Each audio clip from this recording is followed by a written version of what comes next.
How to connect WhatsApp to Meta Business Suite. Now, everything can be done, or the whole process should be done on your Facebook Business Ads Manager. Now, access your Facebook business page, and then from here, just head straight into settings. And then once you're on your Facebook settings, all I have to do is choose the relevant page where you would like the WhatsApp to be added. Now, at the right portion of your screen, just simply hit on page settings.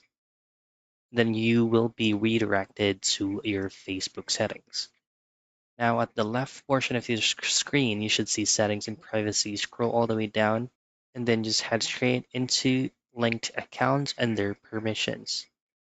This is where you need to connect your WhatsApp first so that you can connect Meta Business Suite.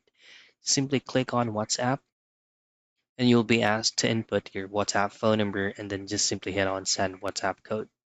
And that's it. That's how you connect WhatsApp to Meta Business Suite.